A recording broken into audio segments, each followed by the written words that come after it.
Lalo namang maghihigpit ang PNP Highway Patrol Group laban sa mga gumagamit ng blinker at wangwang. Matapos pong magbaba ng direktiba ang Pangulo. Saksi, si Jamie Santos.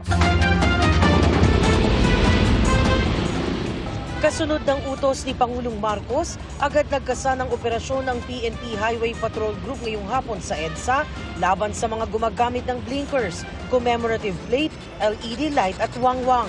Kung tutuusin daw, matagal na itong ginagawa ng PNP HPG pero marami pa rin daw pasaway.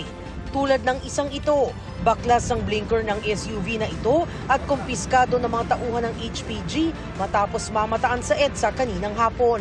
Napara rin ang SUV na ito matapos makitang gumagamit ng commemorative plate. Ang isang ito napara matapos makitang may LED light. Ayon sa HPG, inaabuso ng ilan ang paggamit nito para makaiwas sa huli, traffic at coding. Para po mapangalagaan yung safety ng ibang motorista, kung hindi naman po otorisado yung inyong sasakyan, hindi siya nabibilang sa mobile cars, sa ambulance o yung mga fire trucks, hindi po talaga siya pwedeng gumamit nitong mga sirens at saka blinkers. Sa unang offense, kumpiskado ang mga ito, pero maaring maharap sa mas mabigat na parusa at sanctions kapag mahuli ulit.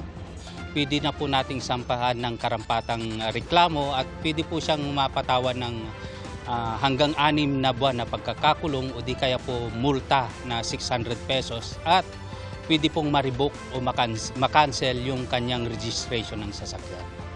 Asahan na raw ang mas pinaigting na operasyon ng HPG sa mga susunod na araw. Para sa GMA Integrated News, Jamie Santos ang inyong saksi. Mga kapuso, sama-sama tayong maging saksi. Mag-subscribe sa GMA Integrated News sa YouTube at para sa mga kapuso abroad, samahan niyo kami sa GMA Pinoy TV at sa www.gmanews.tv.